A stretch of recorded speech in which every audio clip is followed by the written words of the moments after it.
Major hypocrisy alert, and I'm talking hypocrisy even for Muslim countries here. Thank you, Reggie and Yuma, for bringing this to my attention.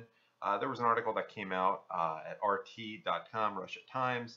It came out yesterday, late afternoon or mid-afternoon, and I take Russia Times things with a grain of salt, but I think this is probably true. It's called "They Know How It's Done." Turkey violated Greek airspace 2,244 times in 2014 alone.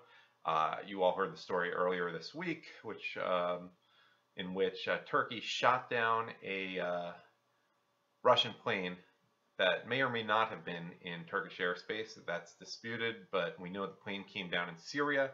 We know that the pilots came down in Syria, not Turkey. The rumor is that it may have been in Turkish airspace for like 20 seconds. We also know that there was a rescue helicopter, and the Turkish Muslims shot that down and shot the plane, shot the pilots when they were parachuting down, one of whom was killed. I heard that the other one is alive with the Syrian rebels, or the Syrian government, actually, which is on Russia's side. Let me just read you from this article. It's not very original of me, but I'm just going to read it to you. Why do I need to interpret it? You wouldn't get this information without me, most likely.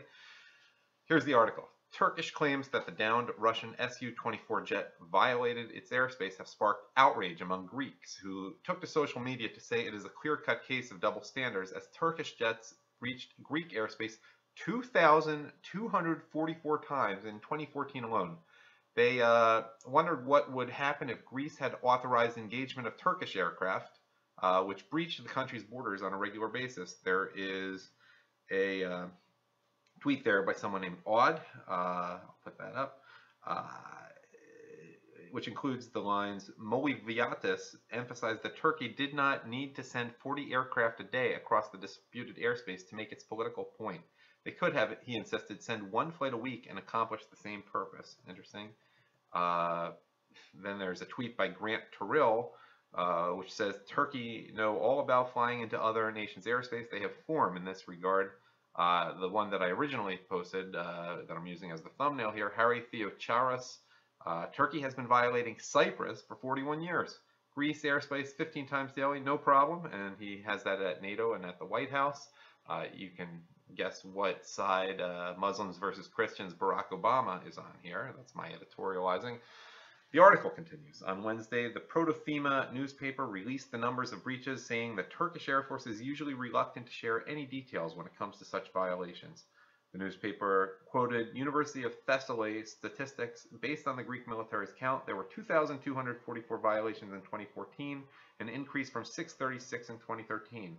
You can see the unwelcome visitors chart there, and there's been a surge between 2013 and 2014. Apparently, we don't have the statistics available for 2015. And the article continues. This is important now. The Turks are trying to enforce sovereignty over disputed islands and bring Greece to the negotiating table. Thanos Dokos, the Director General of the Hellenic Foundation for European and Foreign Policy, told the Political News website in July, what's worrying are the low-altitude flights, only by helicopters, over these islands. Then there's a little more detail about the 10-mile airspace surrounding the Aegean Islands. You can go to the article yourself and check that. But let me continue with what Thanos Doko said.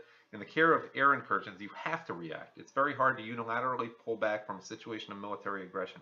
It's a tragic situation because the money we're spending on dogfights with Turkey is money that we could have spent on other areas of defense. And me editorializing here, obviously you've heard about the Greek economy, and the money could also go elsewhere. There's also something about Turkish naval vessels repeatedly breaching national maritime borders. But a little more background on the Greek-Russia relationship. The article says, earlier on Wednesday, Greek Foreign Minister Nikos Koutsias expressed solidarity with Russia.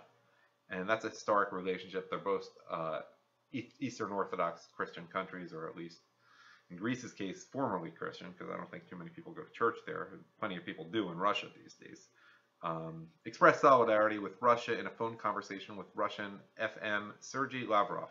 The Russian Foreign Ministry said, Athens agrees with the Russian president's assessment on Ankara's hostile actions, which are contrary to the goals of the anti-ISIS coalition.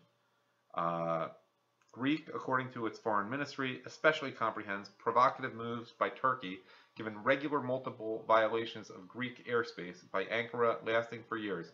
Well, I haven't even gotten into the whole Armenian genocide here 100 years ago, which Turkey, Muslim Turkey, continues to exist, didn't even happen. Here's how the article concludes. Both Turkey and Greece are NATO members, and each country claims a 6 nautical mile zone of the Aegean Sea. Many of the incidents take place within the disputed 4-mile radius near the Turkish coast, which Athens considers its territory and Ankara calls international waters. Greece claims 10 miles of airspace around the islands, while Turkey recognizes only 6 miles and argues that its fighters are flying in international airspace.